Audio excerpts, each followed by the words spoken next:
Ladies and gentlemen, my name is TotalBiscuit. I'm here to ask and answer one simple question. WTF is the Bureau XCOM Declassified? Well, this suitably clunky title used to be just called XCOM a while ago. And it was originally a first-person shooter by 2K Marin, and now it's not. It's a third-person shooter by 2K Marin called the Bureau XCOM Declassified, which is a little strange to say the least, considering they just kind of revived the XCOM franchise, it having been essentially dead for at least a decade. Bringing back XCOM and then suddenly saying, oh yeah, this is also kind of XCOM-ish, sort of, but it's a third-person shooter. It's a weird one, it really is, because this cropped up not too long ago when they started kind of the media blitz surrounding it, saying, yep, it's not a dead game, we're back guys, don't worry, and then released it in an entirely different form. As you might imagine, this could have potentially caused some problems along the way. When you completely change the genre of your game and the ideas and the focus of it, it's probably not going to turn out that well. The question is, did this? Well, I will attempt to tell you my first impressions. This is about 3 hours in according to the official playtime. Steam says 4, but I may have spent a lot of that time messing around with the options. That's a possibility. Speaking of messing with the options, let's have a look at it, shall we? So, first things first, graphics options. You have screen extents, so if you have a weird size screen or whatever, you can kind of move it around. Or if you've got a monitor that's too big and you're sitting too close to it, you can constrain it if you want to do that, I guess. Advanced options, alright. Graphics options, actually pretty good. Actually, very good. There's a lot of good choices here. PhysX is available. This is a game optimized for NVIDIA cards. It's got the NVIDIA logo at the start, which means it does have PhysX enabled. There are two versions of this, the DirectX 9 version, and at least I think it's DirectX 9, it could be 10, and then the DirectX 11 version, it doesn't say which. The DX11 version has tessellation enabled, which means that you're generally going to get higher texture fidelity and just better looking models in general. Particularly good for faces and things like that. But what I've found is, even on my cards, which are Titans, as you're well aware, and are kind of designed for DX11 stuff in mind, the game has a lot of fairly sharp frame drops in DX11, whereas in DX9 it's very, very smooth. What I would suggest is turning off screen space reflection regardless, because there are several parts of the game that utilize this effect and tank the frame rate in a really heavy way.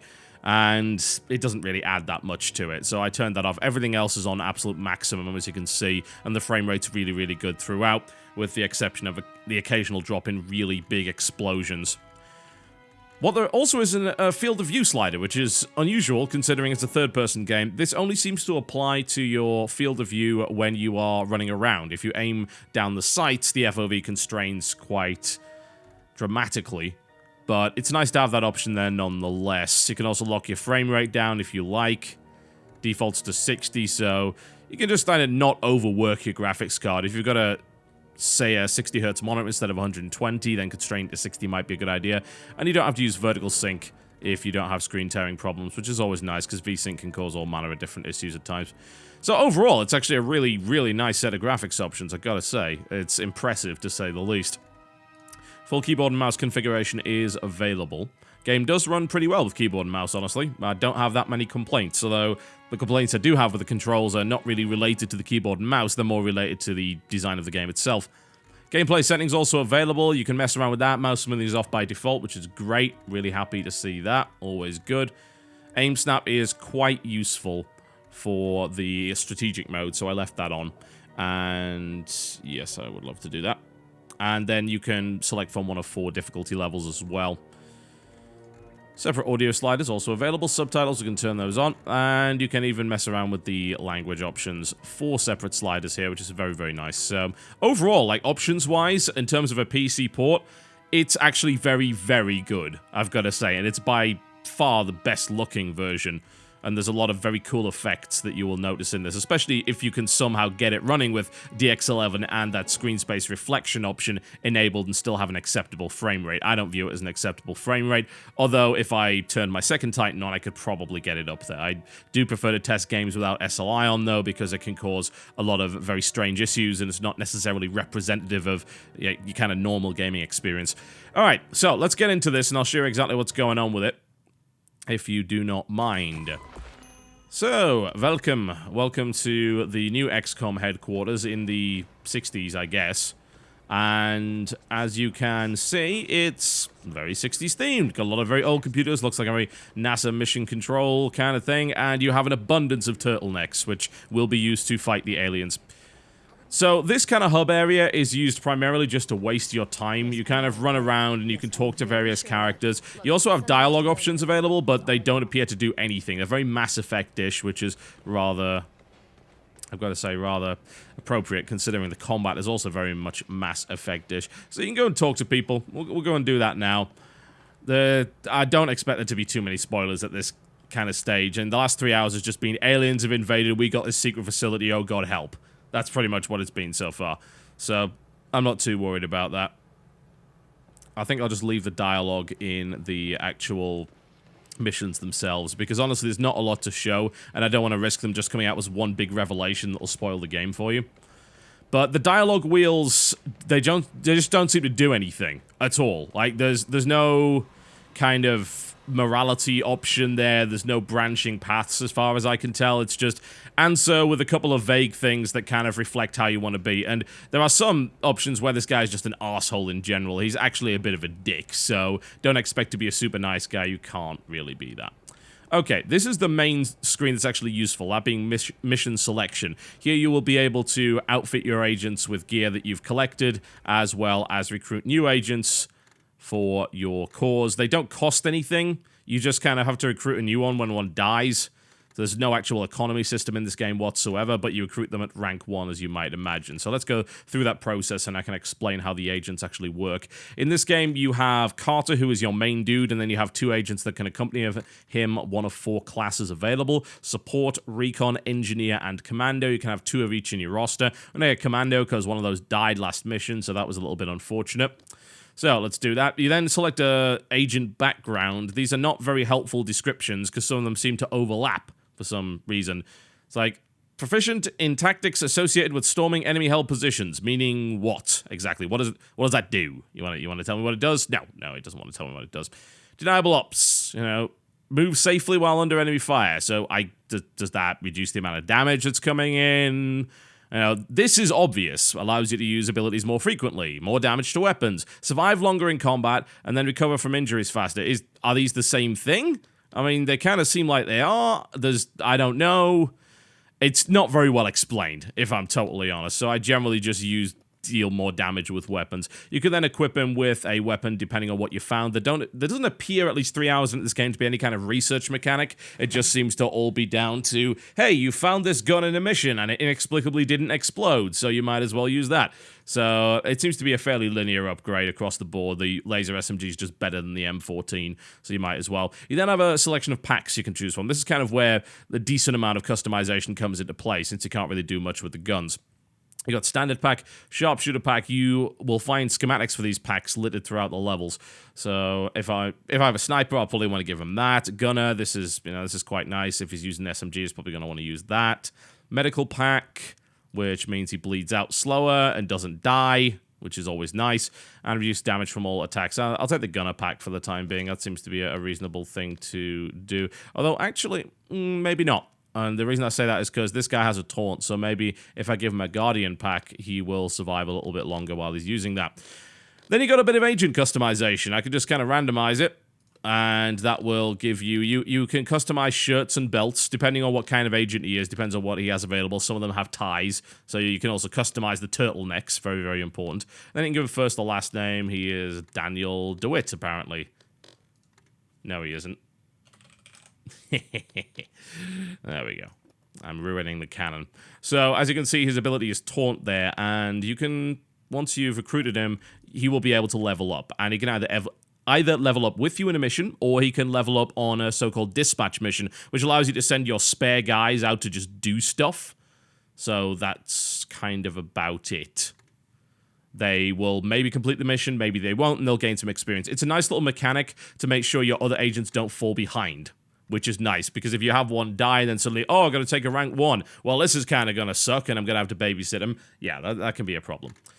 So that's the squad management. That's about the extent of it. And if we have a look at this guy, who's our main guy, you can see you can equip 2 weapons rather than 1. You can also swap them out during missions. And you have some abilities. You have a Mass Effect style lift, and then I could summon a Silicoid, and I've got this area of effect heal kind of thing that's going on there. I like the sharpshooter pack because I do tend to shoot in the shoot for the head most of the time with the weapons that I've got, although I might have to swap this back. I was using a sniper rifle. It's like one of the best weapons in the game so far, so I'm going to grab that one again, because you can one-shot almost anything with it. So you can see there, and you've also got a perks menu, which you get the occasional selection, like at rank 4 I just got this, and then you'll always gain this one over here, and then you choose between one of two. So that's pretty much how it works. Okay, cool. Right, so you now know how agent selection works. So we're going to roll into a mission, I think. Let's have a look at mission selection. So this is a dispatch mission. That's a mission complexity of 7. Yeah, I can get away with that. I get a rank 3 recon agent if I complete this. So I'm going to send a bunch of my guys into the field. Bee's Knees, he can go out there. Jesse Cox, obviously. Wow Crendor. And Eyes. Yes, Mr. Eyes, he can go in there. And I can... Yeah, my agent strength is 8, the mission complexity is 7, I'm probably going to get away with that. So after I've done my mission, those guys are going to come back with a reward and hopefully leveled up a little bit. Again, it's an uninvolved mechanic, but it's nice to keep your agents up to date with your current levels of your primary team. I'm taking a level 1 along with me, and hopefully you'll get a couple of levels while I'm on. Alright, so we're going to go do a mission, I think. Here we go. So, let's do that. That's the new Sky Ranger, by the way. Rather old Sky Ranger. I like the design of old helicopters. I don't know what it is. They look so strange and bizarre. I think modern helicopters are quite frankly boring. But there you go. We'll take what we can get. It's a nice little nod, I think, to XCOM Enemy Unknown. Alright, let's rock and roll, shall we? In an hour. Be 14 bucks parts. 27 bucks labor. These damn things. I should have worn the flats. Never had any trouble with them. These damn things.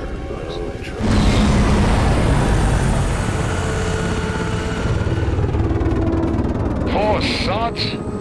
It's a right mess down there. Yeah, and our man De Silva's down in it. Maybe the intel he's gathered can shed some light on these sleepwalkers. A good bet it will. Agent De Silva's gonna teach us what these things already know. How to get in there.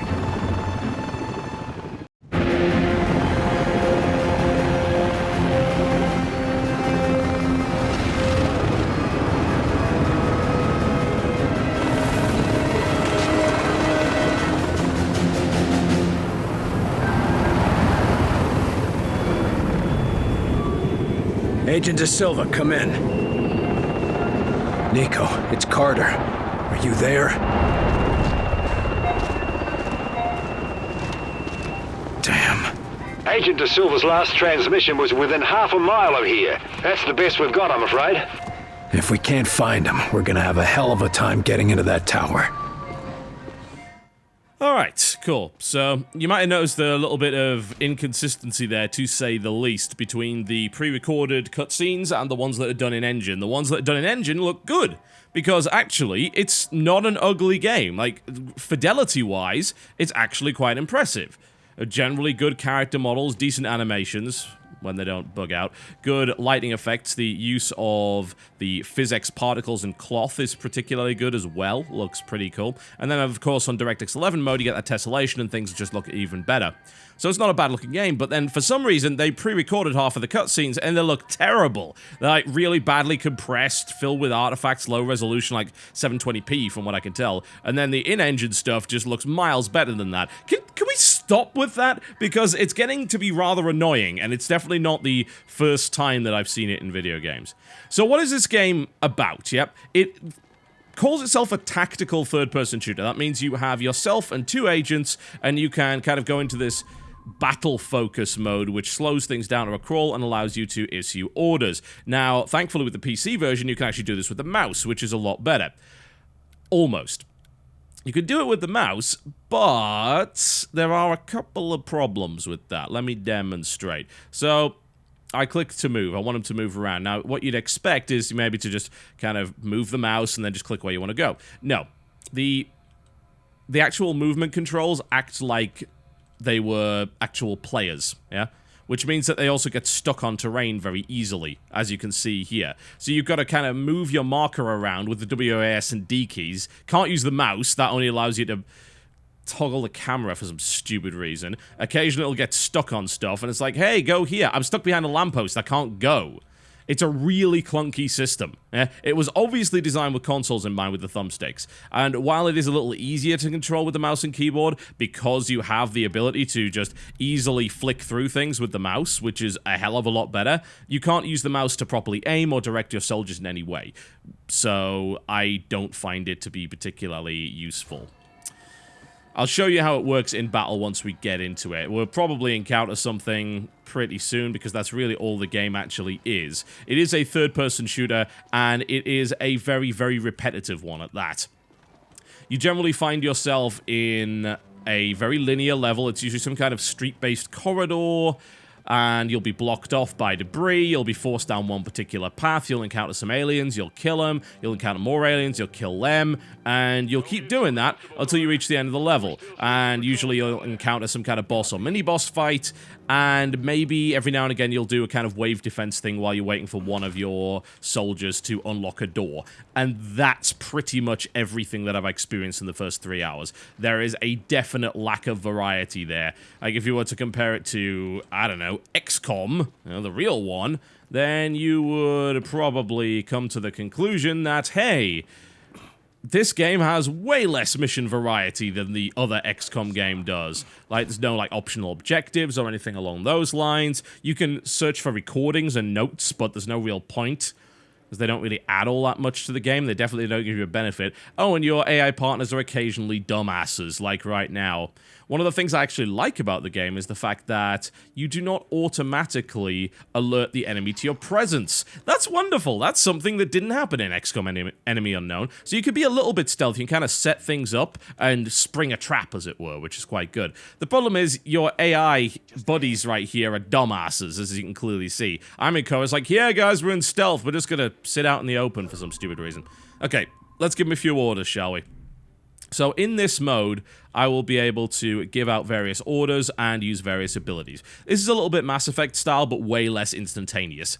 In Mass Effect, if I wanted someone to do something, I'd kind of look at it, and I'd press that appropriate button, and immediately that ability would come out, and it was very responsive. Here, I've got to kind of select the ability and wait for them to do it. Some abilities are very responsive, some kind of not so much. Okay, so what do I want to do? Well, if I aim a critical strike at that outsider, I can maybe snipe him before he can do anything. As you can see, he's exposed, so that's now going to happen.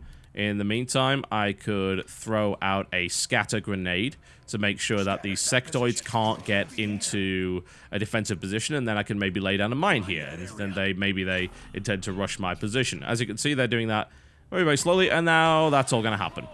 Cool. And now we're in combat. So once you're in combat, your troops will kind of act on their own, but more often than not, we'll just kind of wait where you put them, and you will have to move them out of position if they end up being in an area which is particularly vulnerable to fire, for instance. So that's a little annoying, to say the least. They don't really do all that much themselves.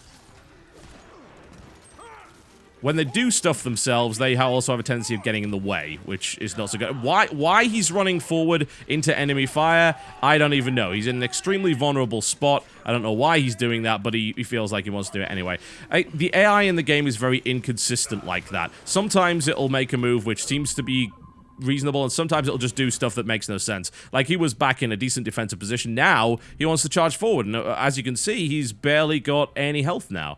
I'm going to toss a mine over there and hope to kind of keep him alive. I'll pop off my heal to do that as well, and there we go. That should keep him alive. There's a mine in position. Now, if we toss the scatter over there, they'll probably run out and trigger the mine, and maybe things will explode. And just to make sure that things do explode, I'm going to toss a grenade in that direction as well. There we go.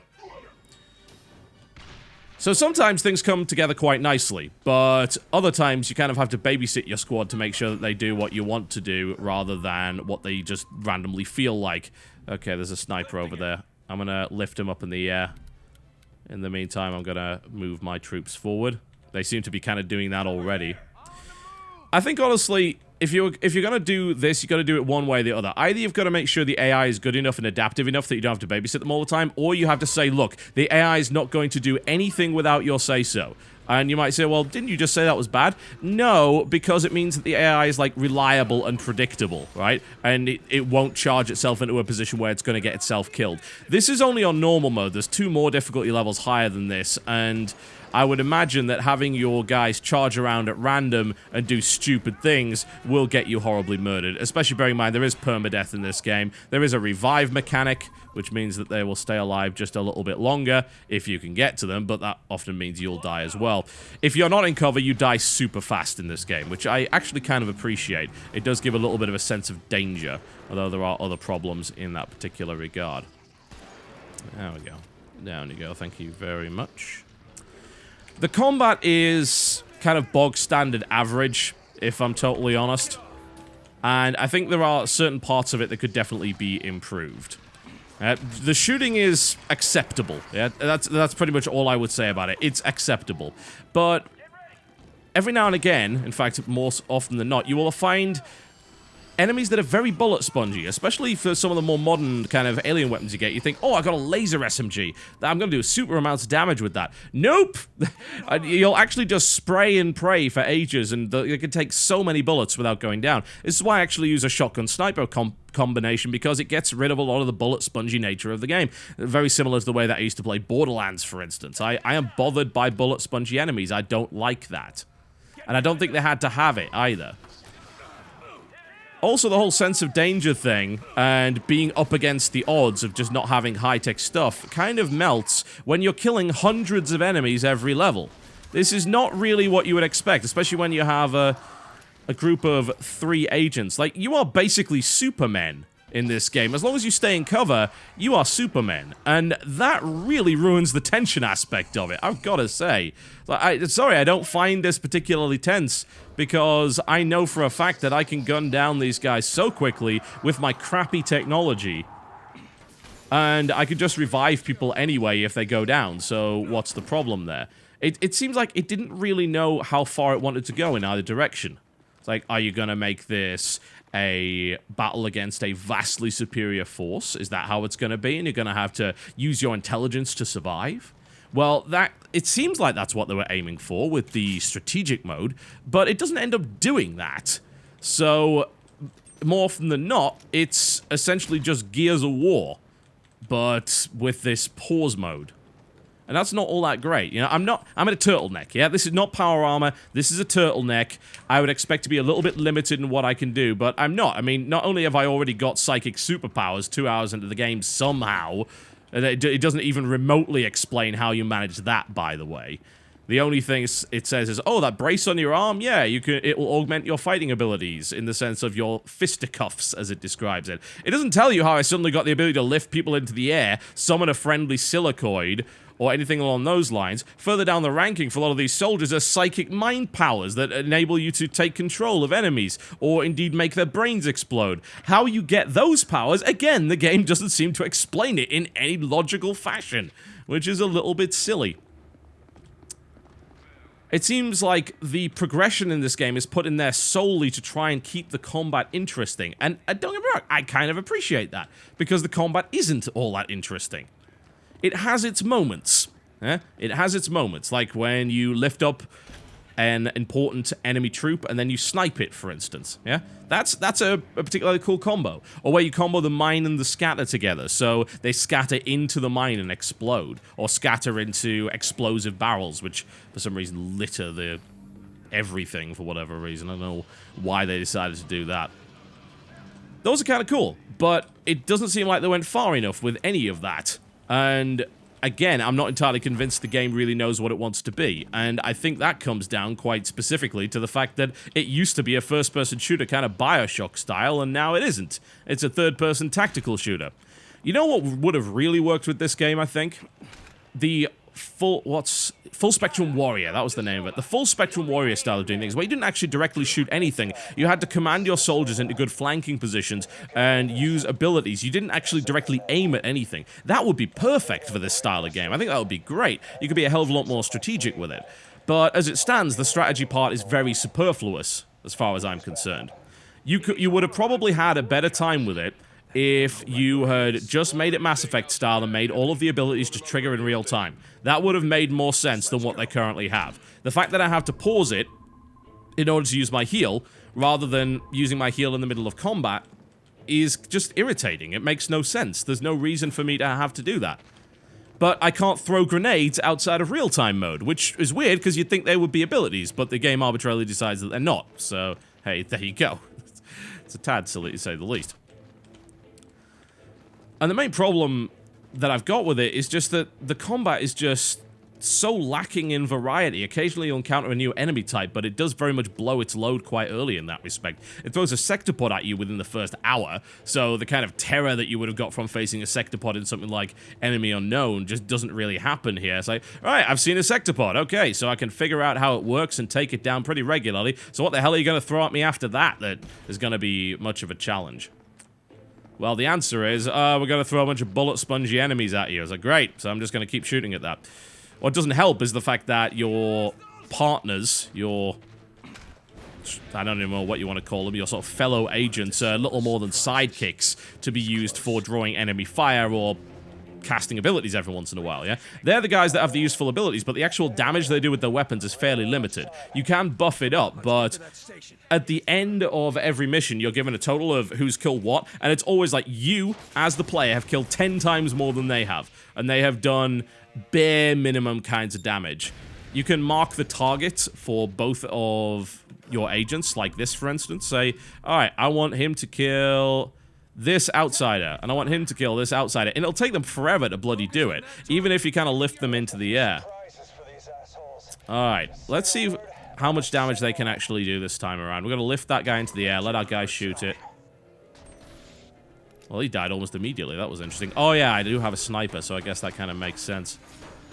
It may be the exception, because I haven't brought a sniper into combat yet. With the sort of general soldiers, the guys with the SMGs and things like that, I found that they didn't really do much damage. But in this case, it actually seems like the sniper did a fair amount. So, alright, maybe I'm wrong in that respect. Alright. I think we should summon a silicoid just for fun and games. There we go. Deploying blob. Apparently there's a bunch of traps around the place that I can activate. Wow, he's been busy. Lord, look at all this stuff. That's insane. I can trigger that one, then we'll put down a critical strike here. Alright, there we go. You know, the basic components of the actual combat are pretty good. The problem is that it's this over and over and over again till the end of bloody time. That's the real problem. 3 hours of this. The first hour of the game is dreadfully boring because it's just, you barely get any of these abilities at all. First half an hour is just cover shooting, right? And it's extremely linear and you don't really get to customize anything or anything like that, so that's a bit of a problem. They're very, very slow on the tutorials like that. But this is all that's been happening through every single mission. Shoot, shoot, shoot, shoot, shoot, shoot to the end. I don't know, I'm afraid I don't really find it all that entertaining over a lengthy period of time. It's almost like they tried to put the base bit in of you kind of wandering around the place and trying to talk to people just to keep you interested. Just to say, hey guys, yeah, we've got something that isn't just shooting people, but they don't. They really, really don't. And these little abilities that I get are kind of nice, but they get pretty samey after a while. I mean, there are only 4 classes, and especially at a lower ranking, you do end up having to deal with the fact that you just don't have that many tactical options. Telling people to move around and flank people sounds great, but more often than not, when you do it, they just get shot on the way and die immediately because they're made of paper. So, taking tactical decisions is not exactly the best thing ever. Let's just put it that way. Alright, are there any explosive traps nearby? That one might be useful. There we go. And this is only on normal as well. On higher difficulty levels, I can only imagine that trying to move your soldiers around is going to be an incredibly difficult task. Alright, he seems to be exposed. That's always good. We're going to use scatter to try and get this guy out of cover. It's generally safer just to keep your agents quite close to you and then just spam abilities and pick guys off one at a time. That seems to be the thing which makes the most sense. Running out or trying to do anything risky will just get you killed, so there's really not a lot of point in doing that. Let's see if we can lift him out of the way. And that's kind of a shame, because you can see parts of this game are actually really awesome, and there's some really cool ideas behind them. But it doesn't all quite fit together all that well. And without some actual mission variety other than shoot all enemies, it gets really samey really quickly. Alright, you can attack that. There we go. You can attack that as well. See, this seems to be the way of playing almost every single encounter. The only exception is when there's a sector pod, because then you kind of have to move around a little bit more. Everything else is just, well, sit in the safest piece of cover, kill everything that comes your way, and gradually eliminate stuff using your abilities. Rinse and repeat, over and over and over again. Don't appear to be any research aspects or anything outside of the combat that's really all that interesting, and that's definitely a shame.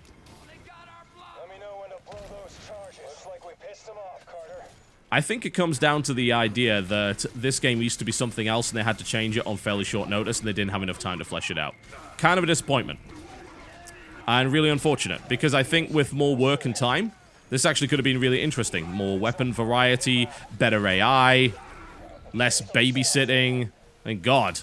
That guy moved and just got instantly destroyed. My heal's on like a 50-second cooldown, so there wasn't really much I could do about it either. Overall, better performance from your squad mates would have certainly helped an awful lot, I have to say. Let's detonate one of his explosives, shall we? There we go. Sorting out this damn control method would have been good as well. I mean, obviously that's something that you can't really do that much of on a console, but the PC version definitely suffers in that respect, very much so. And then there's these damn mini-boss fights that take very little strategy whatsoever. They're just shoot, shoot, shoot, run out of ammo, find another weapon on the ground, shoot, shoot, shoot again. Keep doing that until the end of sodding time, spam all the abilities, and just wear it down. That's not an interesting boss fight. The sector pod, I think, is the sole example of something being interesting when it comes to it throwing a boss fight at you. Everything else is just kinda dull. Hit it hard. And that sucks. That's really unfortunate.